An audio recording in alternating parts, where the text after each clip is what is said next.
Hello, good evening, guys. Welcome to What's on Your Mind this Wednesday. Thank you guys for coming live with me. Thank you for the question. Thank you for the sessions. Thank you for the questions. Thank you for your time. I appreciate you guys. Coming out to ask those questions.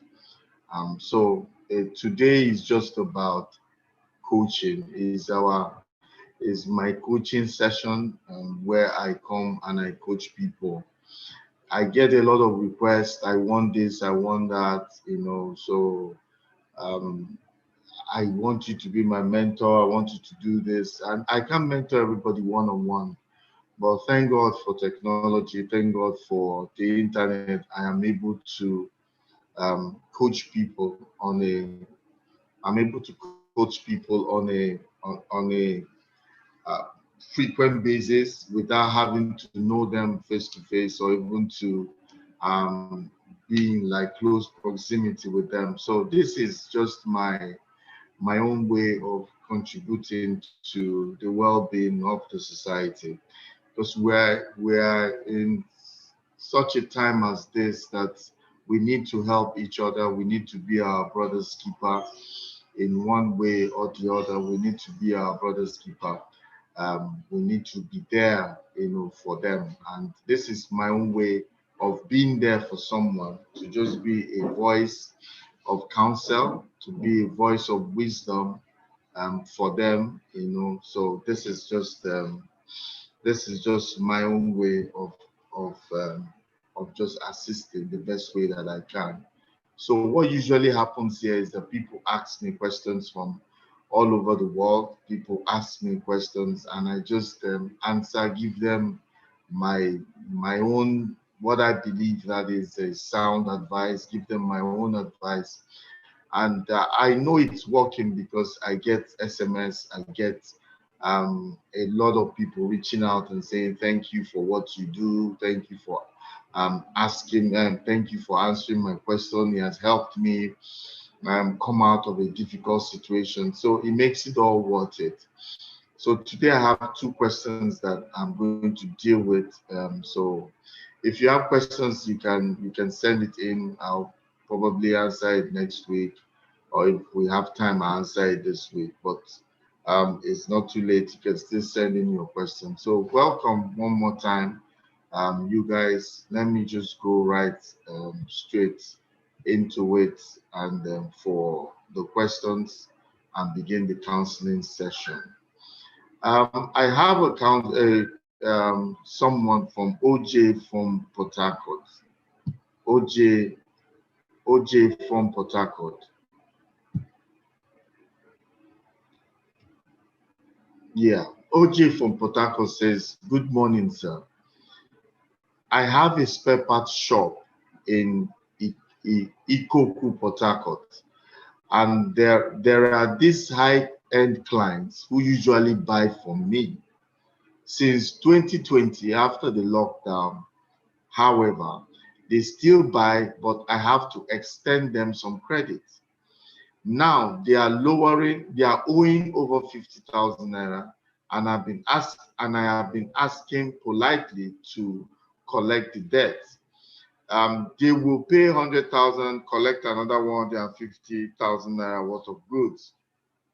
It looks like they're using the pandemic to owe me. How does one deal with customer debt, especially with those who buy in large quantities?" Okay, so OJ, I would just say this: you need to realize, in as much as um, clients clients just want to hear two things. They want to hear discount, and they want to be given credit line. And big time, big spenders, just like big organizations. When you're working for big organizations, they don't pay you at once. They can owe you up to 30 days, but the assurance is that most of the time they are going to pay you. But you need to realize that you are in business for profit. And there is a cost of funds. In fact, if you put your money in the bank, if you do nothing with the bank, there's a cost. There's a cost of funds um, that applies whether you use money or you don't use money. That cost of funds will apply. So when you are giving, anytime you are giving credit, a small commission goes with it as the cost of credit. Yes, because you know that what I'm saying is that somebody is coming to buy cash, assuming now your product is 100,000 naira. That is what is the price, and out of the 100,000 naira, maybe you have 20,000 naira as profit. So this is what you do under normal circumstances. You can say, okay, if you're paying cash and it's not a small item, you can give them a discount. You can give them a discount of 95. You know you have 15,000 naira profit, or you can go as low as 10. Lower your profit margin. You always lower your profit margin and not the cost. You don't lower your profit margin to the extent that you're not making profit. Then it doesn't make sense. So now let's just assume that you can lower um, your credit line to 10,000 naira profit and let them buy. They're buying cash, and you need, sometimes cash is king. Sometimes you need cash to make a reorder. So when somebody is coming with cash and they're paying you and they're asking for discount, you need to consider. But you consider that with your profit margin always on your mind. So I am a bit. I always laugh when people tell me I'm not making profit. I'm just giving out. And some people genuinely, they are just giving out. They're just selling for in the bid to just sell. They're just giving out products and they're not even checking the batch. This batch, how much did we buy it? How much are we selling? You have to know these things at the back of your mind. So you, as the business owner, when you're giving a discount, you have an idea. So that is for people that are paying cash.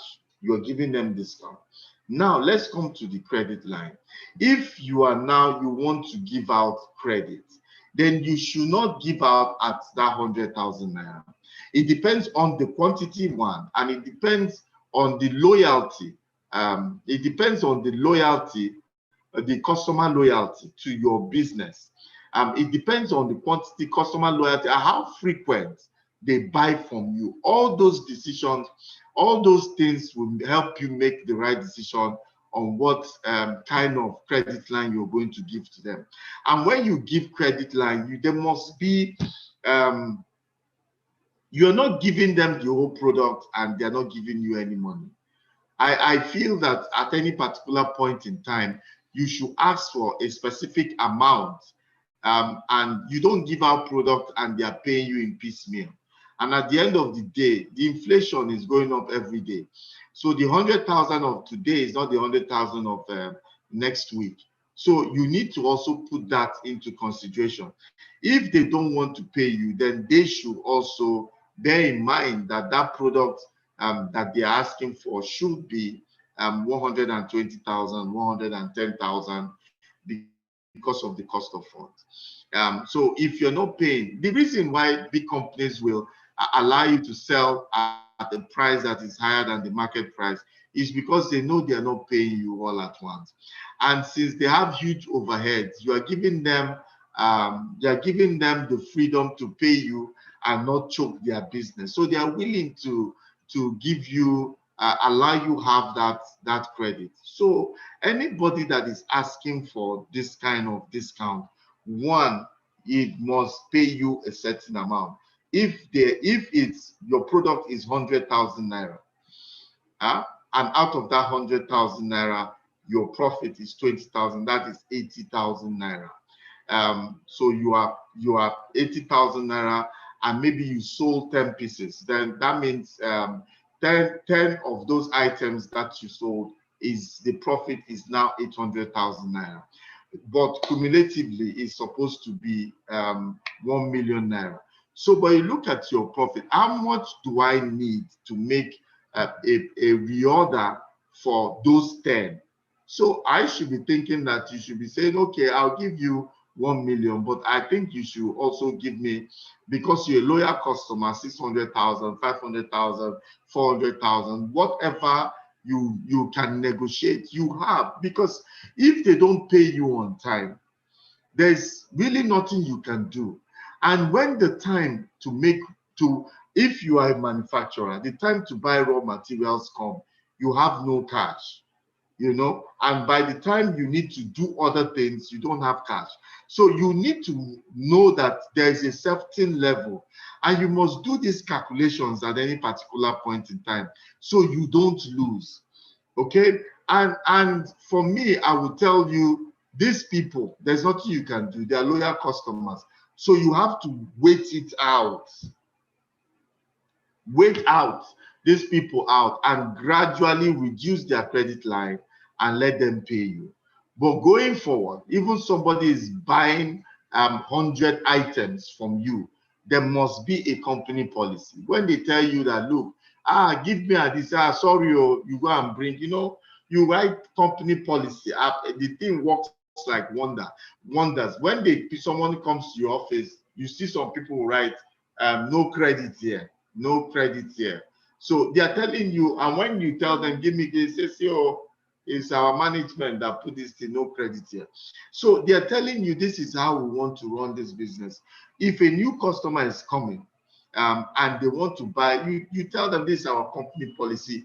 We don't go below this. And this is when we expect you to pay.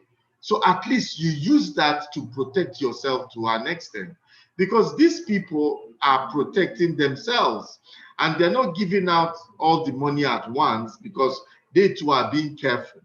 But you also have a business that you need to protect. So because you have a business that you protect, you have to negotiate in such a way that you have to have cash to do the things that you want to do. So maybe you can say 60%, somebody that wants a credit line, I must get 50% before I can give you the product. I must get 60%, 70%, 80%, depending on what. And there must be a clear terms of them paying you. Somebody must be able to finish. Somebody must be able to finish what they are owing you before they are. How can somebody pay you 100,000 and take 150,000? It means that the debt is stagnant. If it's bank money that you use to start that business and you're paying back bank, are you going to be this lenient? You will not be this lenient. So you have to also protect yourself. Another thing I want to say is that for you to take credit line, then you need to increase the number of items. If like they take 10 items for 100,000, then they need to increase it to like 50, to like 40, 30, so that the credit line is justified. If they want to do it in that way, then they should increase the product line, and so that you can have money to at least to make your reorder and to do other things that you need to do. So they should not cripple your business because they buy in bulk, but now they are not giving you all at the same time. It suits their economy, it suits their business, but it doesn't suit you. So you have to also politely, jokingly make sure you come up with a policy. You gradually tell them, this July, my partners say I cannot give more than this. So you tell them, say, my partners, if they know you as your business owner, you tell them, my partners say we can't give this. Or the owners of the business say we cannot give this. This is what we can give, so we cannot, because we too are undergoing the effect of the pandemic. So because we are going through we are also facing the effect of the pandemic, we also cannot give out money. We need to also retain money. But it's in a gradual way. Like I said, you have to wait them out. You have to wait them out. It's not something that you can just change, because they are customers. They will go to somebody else. But you have to politely, in a nice way, handle them but make sure you let them know that it's killing my business, and this is what we have decided to do, me and my fellow business partners and owners of the business. Then you can gradually introduce them to those new terms, but try and pamper them. They are customers. Customers need to pamper them. But if you are buying 10 and you're owing me 500,000, then if you don't increase to 20 and 30, then it becomes difficult. It becomes difficult for me to be able to give you that credit line. So these are some of the tips, that you can use to get your debt back. If they were not paying, is a different matter. But since they are paying and they buy in bulk, so they should be handled with Kids Club. They should be handled well, so they don't go to your customer, because it will pain you either way. They just go to the next person and begin to have a relationship with him. So OJ, I think that this is how you can go about it and get your money. All right. Ify from Port Harcourt. Yeah, today I have Port Harcourt people with me. Two of them are from Port Harcourt. And Ify says, "Greetings, sir. I am in a relationship and he proposed to me 2 months ago. The thing now is that his work has required him to relocate. And to be honest, I don't want to relocate. I also don't want to look like I'm not supportive of his new office. I love my city and the life I have here. My friends and even my family are saying it is fine for me to follow my husband, but no one is thinking about what I want.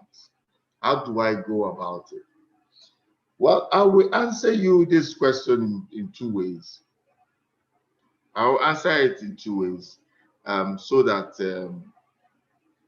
you can have a proper understanding, because now I am seeing that you are struggling with this thing. I tell young people most of the time is you have to sit down and write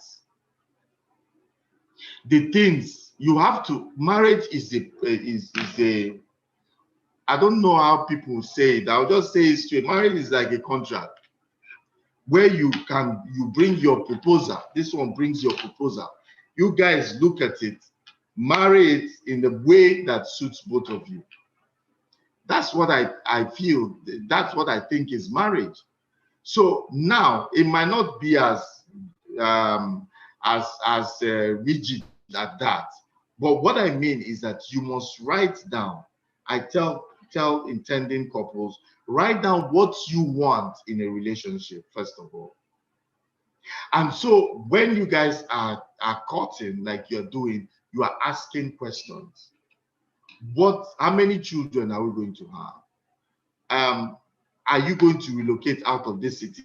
That is your issue right now. I want to relocate out of. You have to know the places that are like deal breakers for you. So I don't know why you want to remain in one particular city. Obviously, you have your own reasons. You didn't put it here. You just say you don't want to relocate. You don't want to relocate. You don't want to look like you are not supportive in his work. You see, the thing with you say you love your city and you love your life, the life that you have here. When you hold on to the known, you will not be able to enjoy the true riches of the unknown. And like I said, the only time that you can be selfish is when you're negotiating your marriage, when you're courting, and you're telling your spouse, no, this one. So this is like a deal breaker for you. And I think that it is also appropriate that you discuss with your partner and say, this is what I think about Port Harcourt. This is what I think about my city. I don't want to leave this place. So let him also come up with the idea, okay, I'll relocate. If you want to be couples that stay in 2 different states, there are some people like in the military, there are people like organizations that they post them regularly. They are not there. If you marry a soldier, it can be posted within the shortest possible time with immediate effect. They can post him on a Thursday for him to go and resume on a Monday. So you know what you're up against. You know what you what you're going to face. Some people marry somebody that they are offshore. They go offshore, they stay 1 month, they come back for 1 month. These are things that you need to know. Am I able to cope with it? So sometimes when you're negotiating, you can be selfish in that you want what works for you. But in a relationship, you cannot afford to be selfish. You cannot say, I like my city, I like this as as a spouse, or it cannot be. Once you get married, it's for better, for worse, for staying in your city, for not staying in your city. So there's no way at that time you can say, but I understand. I don't know why you hold dearly to your city. Only you understand why. So you must discuss with this guy and tell him, this job, I don't want to leave. So it's better you are just dating for 2 months. So if he tells you that, look, oh, I don't think I want my wife to go with me wherever I'm going, then 2 of you will negotiate. It's easier to separate at 2 months than to separate at 2 years in marriage. 2 months of courtship is easier to let go than 2 years of marriage as husband and wife.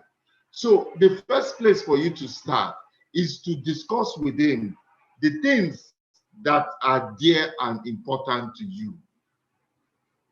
If Port Harcourt is important to you, then I think you should be able to sit down, articulate it well, and say, I need to discuss with this guy why I cannot leave the city.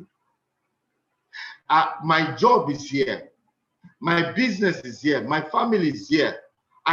This is my projections, that in the next 5 years here, my business will be this. Depending on the things that are keeping you here, I don't know. But those things they have to be serious. Because if you tell me my family and my friends are here, that's why I don't want to go, it's not serious enough. That means it's very selfish and you're not ready to get married. But if they are serious, then you should be able to tell them and tell him and say this and this and this, and hear what he has to say. So if he's not comfortable with it, you guys can discuss it 2 or 3 times. If you're not comfortable with it, then I think it's better to part at 2 months than to part at 2 years in marriage. So now this is a lesson to you, or lesson for you. Write out those things you can't live without and the things you can live with. Once you have an idea of them, I know you cannot be perfect, but at least write those things down that you know that are deal breakers for you, and discuss with him. Not that you're going to show him the list and be discussing. You just be bringing it up during conversations and let him be talking, so that you can have an idea of the kind of things that he wants. Okay, so that is about looking at it from your own perspective, from your own for your own angle. But let's look at it from the real angle of marriage itself. Because now you are not in marriage, so I'm talking to you as a single. Now, as a married couple, once you marry, you know that those things are there, and you should go with your husband. You are going to change your name to your husband's name. You are going to follow him you say you are going to, this is my husband, you're going to follow him to his house, and you're going to follow him to his people. This is what it means. If you get married, you are following him to his people. His family becomes your family. His people become your people. So there's no way my people, my city, my this. 2 of you have become one. So it's either you people's city or it's not you people's city. That is what you will get in marriage. His family, his mother becomes your mother. His father becomes your father. This is what you are going to get in marriage. So beware and make sure you make the right decisions. Because when you get into the marriage, you can no longer say these things. Because two have joined together, they have become one. You can no longer say these things in marriage. So I've dealt with it from the angle of being a single person. Then I've dealt with it from the marriage angle. So now let me deal with it from the opportunity angle. You think that probably Port Harcourt is all there is, but it's not. If you don't travel, let me tell you, you miss out a lot. You need to travel to other states, travel out of the country. You need to have opportunity, experiences. See, whatever is keeping you here, you can have a million times outside, elsewhere. And nothing ventured, nothing gained. You know, sometimes we think we truly like something. We think we are truly doing okay until we go somewhere else and we realize that we're not doing okay at all. You might think that your farm is big until you go and see what big farm really means. So from the opportunity, why will you restrict yourself and not give yourself opportunity to see other places, to learn other cultures, to see other countries? Why will you deprive yourself of that because you love your city so much? I don't see the wisdom behind it. But like I said, it's a personal race. As a counselor, the only thing I need to do is to show you, I want to show you this thing from three angles. From the single angle, what you need to do. Once you're married, this is what you will get, and opportunities. I like to see the world. Man stays in life a very short time. I want to see the world. I want to see the world. I want to have I want to have friends that are not from my tribe. I want to have friends that are not in my state. I want to have friends that are not the same race with me. And you have to move for you to be able to say it. God forbid, I can't restrict myself. Opportunities are there. Let's spread ourselves thin. The Bible says, cast your bread on many waters. You don't know which will return to you. So that's my angle, my advice to you on three sides. You look at it, condense it, review it, then come up with your own plan. But I think it's about time you need to have a word with your partner. You need to have a word with him. And also, before you have a word with him, think through the things you can't live with. Think through the things you can't live without, rather, and the things you can live with. Think of the things that are deal breakers.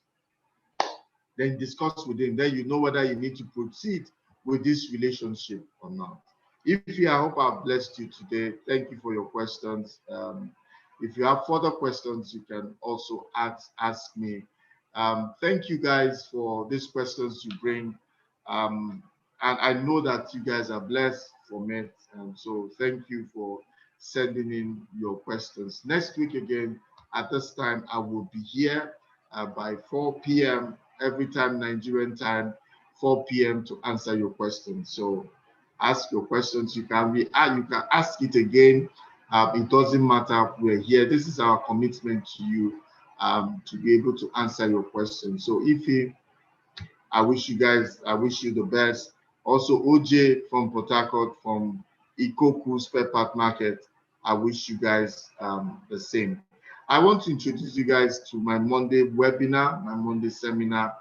I have a webinar every Monday at 5 p.m. Nigerian time. And we deal with 5 areas in this foundation. That's the area of business, leadership, career development, personal finance, and relationships, like marriage. Like we're talking about marriage now, we're talking about life issues.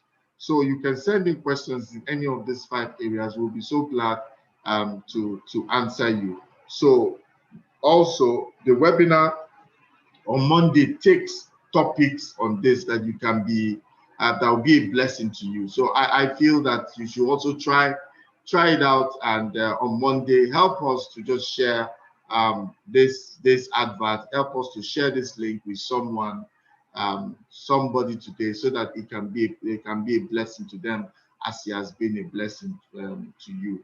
So thank you for tuning in today. Thank you.